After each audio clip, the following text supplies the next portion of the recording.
विनंती आनंदाने मान्य केली. त्याने पहिल्या प्रथम त्यांना विशुद्धी मार्ग समजावून सांगितला. त्याने परिव्राजकांना सांगितले की ज्याला चांगला मनुष्य होण्याची इच्छा आहे त्याने जीवनाची तत्वे म्हणून काही तत्वे पाळली पाहिजेत. ही विशुद्धी मार्गाची शिकवण आहे. माझ्या विशुद्धीच्या मार्गानुसार चांगल्या जीवनाची 5 तत्वे आहेत. कोणत्याही प्राण्याची हिंसा न करणे व त्याला इजा न करणे, चोरी न करणे अर्थात दुसऱ्याच्या मालकीची वस्तू न बळकावणे, व्यभिचार न करणे, असत्य न बोलणे, मादक पेय ग्रहण न करणे. माझे असे म्हणणे आहे की प्रत्येक माणसाने ही तत्वे मान्य करणे अत्यंत आवश्यक आहे. कारण प्रत्येक मनुष्य जे जे काही करतो त्याचे मूल्यमापन करण्यासाठी त्याच्यापाशी काही एक परिमापन असले पाहिजे, ज्याच्यामुळे तो आपल्या चांगल्या अथवा वाईट वर्तणुकीचे मोजमाप करू शकेल. आणि माझ्या शिकवणुकीप्रमाणे हीच 5 तत्वे किंवा शिले माणसाच्या चांगल्या अथवा वाईट कृतीचे मोजमाप करण्याचा मापदंड आहे. जगात सर्वत्र पतित लोक असतात, परंतु पतितांचे 2 वर्ग असतात. ज्यांच्यासमोर काही आदर्श आहे असे पतित, ज्याच्यासमोर कोणताच आदर्श नाही अशा पतिताला आपण पतित आहोत हेच कळत नाही. त्यामुळे तो नेहमीच पतित राहतो. याउलट ज्याच्यासमोर एखादा आदर्श आहे असा पतित आपल्या पतितावस्थेतून वर येण्यासाठी प्रयत्न करीत असतो. का? याचे उत्तर असे की आपण पतित आहोत हे त्याला माहीत असते. मनुष्याचे जीवन नियमित करण्यासाठी त्याच्यासमोर एखादा आदर्श असणे आणि कोणताच आदर्श नसणे याच्यातील हा फरक आहे. महत्त्वाची गोष्ट माणसाचा अधःपात ही नसून त्या अवस्थेत मुक्त होण्याच्या आदर्शाचा अभाव हीच होय. परिव्राजक, तुम्ही विचाराल की जीवनाचा आदर्श म्हणून मान्य करण्यास हीच तत्वे योग्य का? या प्रश्नाचे उत्तर तुम्हाला स्वतःलाच सापडेल. जर तुम्ही स्वतःलाच असा प्रश्न केलात की ही तत्वे व्यक्तीच्या हितासाठी आहेत काय किंवा ती सामाजिक हित साधणारी आहेत काय? जर या प्रश्नांना तुमची उत्तरे होकारात्मक असतील तर माझ्या विशुद्धी मार्गाची तत्वे जीवनाचा खरा आदर्श म्हणून मान्यता मिळवण्यास लायक आहेत हेच त्यावरून सिद्ध होईल. नंतर भगवान बुद्धाने परिव्राजकांना अष्टांगिक मार्गाविषयी प्रवचन दिले. भगवान बुद्धाने सांगितले की अष्टांगिक मार्गाचे 8 घटक आहेत. अष्टांगिक मार्गाचे सर्वात पहिले महत्त्वाचे अंग सम्मादिठ्ठी म्हणजेच सम्यक दृष्टी याच्या स्पष्टीकरणाने भगवान बुद्धाने आपल्या प्रवचनास सुरुवात केली होती. सम्यक दृष्टीचे महत्त्व समजण्याकरिता भगवान बुद्ध परिव्राजकांना म्हणाले, परिव्राजक हो, जग ही एक अंधार कोठडी असून मनुष्य हा तिच्यातील एक कैदी आहे हे तुम्ही लक्षात घेतले पाहिजे. ही अंधार कोठडी गडद अंधाराने भरलेली आहे. अंधार इतका आहे की कैद्याला क्वचितच काही दिसू शकते. कैद्याला आपण कैदी आहोत हेही कळत नाही. दीर्घकाल अंधारात राहिल्यामुळे मनुष्य केवळ आंधळा होऊन राहिलेला आहे. इतकेच नाही तर ज्याला प्रकाश म्हणतात अशी एखादी वस्तू अस्तित्वात असू शकते याबद्दल त्याला शंका वाटते. मन हे एक असे साधन आहे की ज्यामुळे मनुष्याला प्रकाश मिळू शकतो. तथापि या अंधार कोठडीतील कैद्यांच्या मनाची अशी अवस्था नाही की त्यांचे मन हे या बाबतीत एक साधन ठरेल. त्यांच्या मनाची अवस्था त्यांना केवळ दृष्टी असल्यामुळे अंधारासारखी एक वस्तू अस्तित्वात आहे हे दाखविण्यापुरता अगदी थोडा प्रकाशच आत येऊ देते. अशा प्रकारे त्यांची आकलनशक्ती स्वभावतःच सदोष असते. परंतु परिव्राजक हो, या कैद्यांची स्थिती जितकी दिसते तितकी निराशाजनक नाही हे लक्षात घ्या. कारण माणसात इच्छाशक्ती या नावाची एक शक्ती असते. जेव्हा योग्य हेतू निर्माण होतात तेव्हा या इच्छाशक्तीला जागृत करता येते व तिला गती देता येते. कोणत्या दिशेने इच्छाशक्तीला गती द्यावी हे पाहण्या इतकाही जरी माणसाला प्रकाश मिळाला तरी तो मनुष्य अशा प्रकारे आपल्या इच्छाशक्तीला गतिमान करू शकेल की शेवटी त्याची इच्छाशक्ती त्याला बंधमुक्त करील. अशा प्रकारे मनुष्य जरी बंधनात असला तरी तो बंधमुक्त होऊ शकेल. शेवटी स्वातंत्र्याकडे नेणारी पावले टाकण्यास तो कोणत्याही क्षणी सुरुवात करील. आपणाला पाहिजे त्या दिशेने जाण्यासाठी आपल्या मनाला आपण वळण लावू शकतो, हे याचे कारण होय. मन हेच आपल्याला जीवनाच्या कारागृहात बंदिवान करीत असते आणि तेच आपल्याला तेथे डांबून ठेवते. पण मन जी गोष्ट निर्माण करते ती ते नष्टही करू शकते. जर मनाने माणसाला बंधनात टाकले असेल तर तेच मन योग्य दिशेने वळविल्यास त्याला बंधमुक्तही करू शकते. सम्यक दृष्टी जे करू शकते ते हेच होय. सम्यक दृष्टीचा अंतिम उद्देश काय आहे हे परिव्राजकांनी तथागतांना विचारले व भगवान बुद्धाने त्यांना उत्तर दिले. अविद्येचा विनाश हाच सम्यक दृष्टीचा उद्देश आहे. सम्यक दृष्टी ही मिथ्या दृष्टीच्या अगदी उलट आहे. मनुष्याला दुःखाचे अस्तित्व आणि दुःख निरोधाचा उपाय ही उदात्त सत्ये न समजणे म्हणजेच अविद्या होय. सम्यक दृष्टीचा हेतू माणसाने कर्मकांडांच्या विधींना व्यर्थ समजणे आणि शास्त्रांच्या पावित्र्यावरील मिथ्या विश्वास टाकून देणे हा आहे. सम्यक दृष्टीकरिता माणसाने अद्भुत कल्पनांचा त्याग केला पाहिजे. निसर्ग नियमांविरुद्ध कोणतीही गोष्ट होऊ शकते ही गोष्ट माणसाने मानता कामा नये. ज्या सिद्धांतांना वास्तवतेचा किंवा अनुभवाचा आधार नाही व ते केवळ काल्पनिक अनुमानाने आहेत ते सिद्धांत सम्यक दृष्टीसाठी त्याज्य आहेत. स्वतंत्र मन आणि स्वतंत्र विचार हे सम्यक दृष्टीसाठी आवश्यक आहेत. प्रत्येक माणसाला काही ध्येये, आकांक्षा आणि महत्वाकांक्षा असतात. अशी ध्येये, आकांक्षा आणि महत्वाकांक्षा ही उदात्त आणि प्रशंसनीय असावी. ती क्षुद्र आणि अयोग्य नसावी. हा सम्यक संकल्पाचा आशय आहे. सम्यक वाचा पुढील शिकवण देते. माणसाने जे सत्य असेल तेच बोलावे, असत्य बोलू नये. माणसाने दुसऱ्याविषयी वाईट बोलू नये. माणसाने दुसऱ्याची निंदा नालस्ती करण्यापासून परावृत्त व्हावे. माणसाने आपल्या लोकांविषयी रागाची किंवा शिवीगाळीची भाषा वापरू नये. माणसाने सर्वांशी आपुलकीने व सौजन्याने वागावे. माणसाने अर्थहीन मूर्खपणाची बडबड करू नये. त्याचे बोलणे समंजसपणाचे व मुद्देसूद असावे. मी सांगितल्याप्रमाणे सम्यक वाचेचे पालन करणे हे कोणाच्या भीतीमुळे किंवा पक्षापाताने होता कामा नये. सम्यक वाचेमुळे काय तोटा होईल किंवा आपल्या कृतीविषयी आपल्या वरिष्ठाला काय वाटेल याचा सम्यक वाचेशी यत्किंचितही संबंध असता कामा नये. वरिष्ठाची आज्ञा किंवा वैयक्तिक फायदा हे सम्यक वाचेचे प्रमाण नाही. सम्यक कर्मांत हे योग्य वर्तनाची शिकवण देते. दुसऱ्यांच्या भावना आणि त्यांचे हक्क यांचा मान राखून प्रत्येक कृती करावी अशी याची शिकवण आहे. सम्यक कर्मांताचे प्रमाण कोणते? जीवनाच्या मूलभूत नियमांशी सुसंगत असे वर्तन हे त्याचे प्रमाण होय. एखाद्याचे वर्तन ज्यावेळी या नियमांशी सुसंगत असते त्यावेळी ते सम्यक कर्मांताशी सुसंगत आहे असे समजावे. प्रत्येक व्यक्तीला आपला चरितार्थ चालवावयाचा असतो, परंतु चरितार्थाचे अनेक मार्ग आहेत. काही वाईट आहेत, काही चांगले आहेत. ज्यांच्यामुळे इतरांची हानी होते किंवा इतरांच्यावर अन्याय होतो ते वाईट मार्ग होत. दुसऱ्यांची हानी किंवा त्यांच्यावर अन्याय न करता जगण्यापुरते मिळवण्याचे जे मार्ग ते चांगले होत. याला सम्यक आजीविका म्हणतात.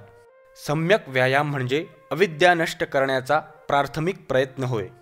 अविद्या नष्ट करणे म्हणजे या दुःखदायक कारागृहातून बाहेर जाण्याच्या दारापर्यंत पोहोचून पुढील मार्ग मोकळा करणे होय. सम्यक व्यायामाचे 4 हेतू असतात. अष्टांग मार्गाशी विरोधी अशा चित्तवृत्तीचा प्रतिरोध करणे हा एक हेतू होय.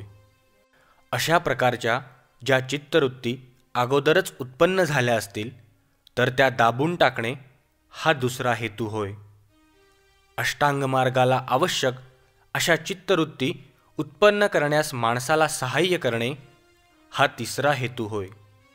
अशा प्रकारच्या ज्या चित्तवृत्ती अगोदरच अस्तित्वात आल्या असतील त्यांची वाढ आणि विकास करणे हा चौथा हेतू होय. सम्यक स्मृतीला जागरूकपणा व विचारीपणा यांची आवश्यकता असते. मनाची सतत जागृती हा त्याचा अर्थ होय. दृष्ट वासनांवर मनाचा पहारा ठेवणे हे सम्यक स्मृतीचे दुसरे नाव होय. परिव्राजक हो, सम्यक दृष्टी, सम्यक संकल्प, सम्यक वाचा, सम्यक कर्मांत, सम्यक आजीविका, सम्यक व्यायाम आणि सम्यक स्मृती प्राप्त करून घेण्याचा प्रयत्न करणाऱ्या माणसांच्या मार्गावर 5 अडथळे किंवा बंधने असतात. लोभ, द्वेष, आळस व सुस्ती, संशय आणि अनिश्चय हे ते 5 अडथळे होत. म्हणून हे अडथळे दूर करणे आवश्यक आहे. हे अडथळे म्हणजे बंधनेच होत आणि ते दूर करण्याचा मार्ग समाधी हा होय. परंतु परिव्राजक हो, सम्यक समाधी म्हणजे समाधी नव्हे हे लक्षात घ्या. तिचे स्वरूप अगदी निराळे आहे. समाधी म्हणजे केवळ चित्ताची एकाग्रता.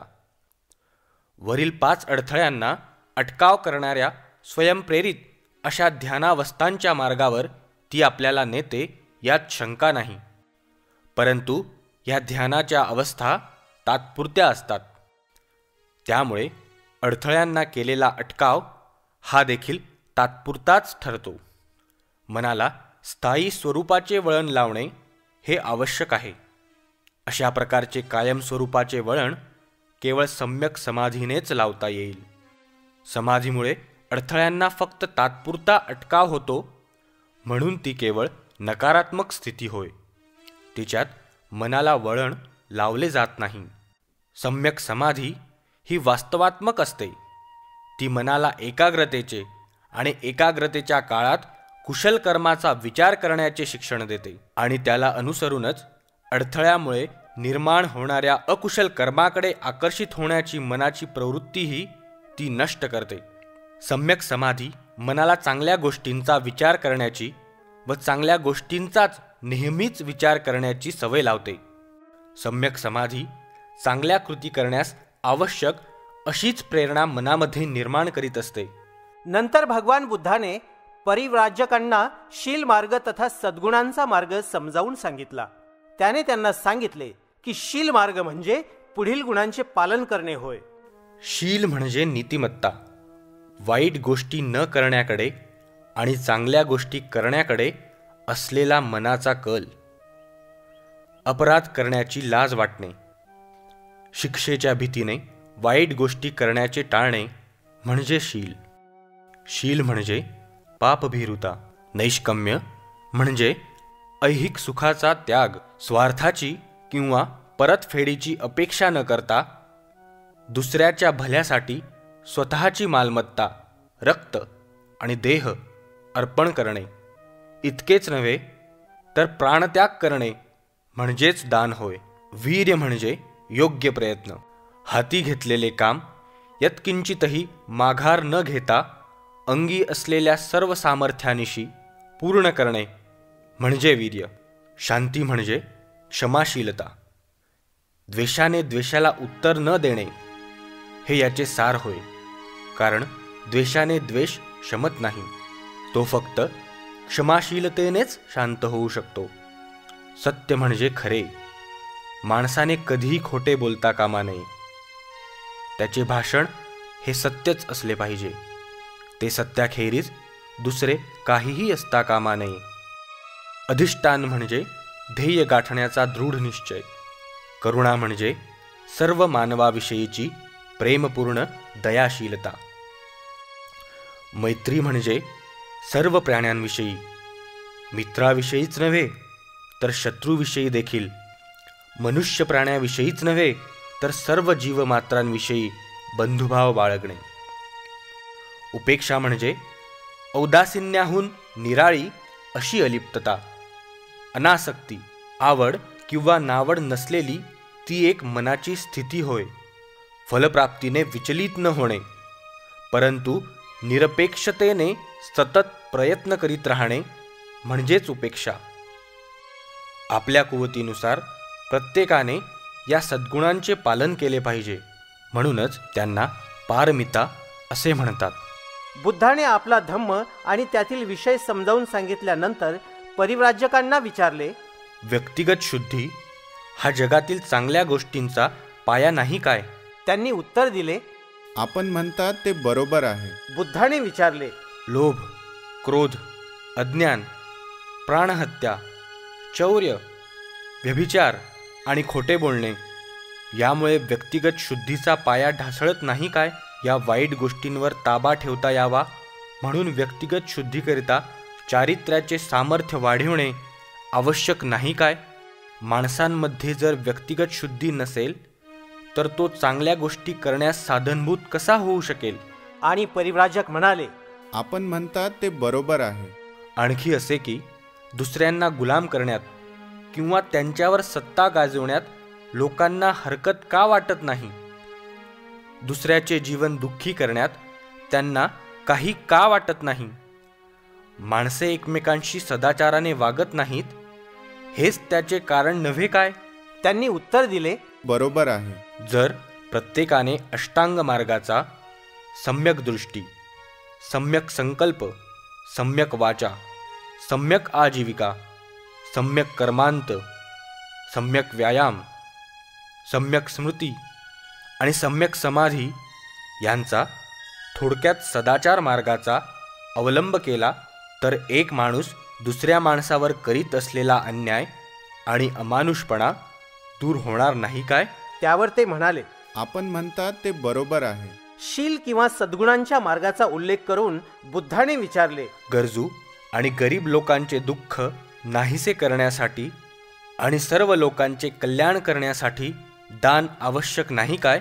जेथे जेथे दारिद्र्य आणि दुःख आहे तेथे तेथे लक्ष पुरवून ते दूर करण्यासाठी करुणा आवश्यक नाही काय? निस्वार्थपणे करावयाच्या कार्यासाठी निष्काम भावाची आवश्यकता नाही काय? वैयक्तिक लाभ होत नसला तरीही सतत प्रयत्नशील राहण्यासाठी उपेक्षा आवश्यक नाही काय? माणसावर प्रेम करणे आवश्यक नाही काय? त्यांनी उत्तर दिले, होय. याच्याही पुढे जाऊन मी म्हणतो, केवळ प्रेम करणे पुरेसे नाही. खरी आवश्यकता आहे ती मैत्रीची. ती प्रेमापेक्षा जास्त व्यापक आहे. केवळ मानवाविषयीच नव्हे तर सर्व प्राणीमात्राविषयी बंधुभाव वाटणे हा मैत्रीचा अर्थ आहे. ती मानवापुरती मर्यादित नाही. अशा प्रकारची मैत्री आवश्यक नाही काय? आपले मन निपक्षपाती, मोकळे, प्रत्येकावर प्रेम करणारे आणि कुणाचाही द्वेष न करणारे असे असावे म्हणून आपण स्वतःला जो आनंद हवा असतो तोच आनंद सर्व प्राणीमात्रांना मैत्रीखेरीज यापेक्षा दुसऱ्या कशाने मिळू शकेल? त्यांनी उत्तर दिले, होय.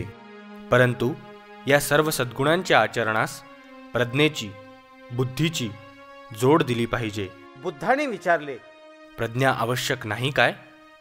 दुष्कर्म न करणे, वाईटाचा विचार न करणे, उपजीविकेसाठी कुमार्गाचा अवलंब न करणे आणि जे वाईट आहे किंवा दुसऱ्याला दुःख देणारे आहे असे काहीही न बोलणे हे चांगल्या माणसाच्या अंगचे गुण होत. परिव्राजक म्हणाले, होय. आपण म्हणतात ते बरोबर आहे. परंतु आंधळेपणाने सत्कृत्य करणे हे उचित आहे काय? मी म्हणतो नाही, हे पुरेसे नाही. हेच जर पुरेसे होते तर तान्हे मूल नेहमीच चांगली कृत्ये करते असे म्हणावे लागेल. कारण तान्ह्या मुलाला शरीर म्हणजे काय हे कळत नसते. पाय झाडण्याखेरीज ते आपल्या शरीराने दुसरे कोणतेही वाईट कृत्य करू शकणार नाही. बोलणे म्हणजे काय हे त्याला कळत नाही. त्या अर्थी रडण्यापलीकडे अधिक वाईट असे ते काही बोलूच शकणार नाही. आनंदाने किंकाया मारण्यापलीकडे विचार म्हणजे काय हे त्याला कळत नाही. उपजीविका म्हणजे काय हे त्याला कळत नाही.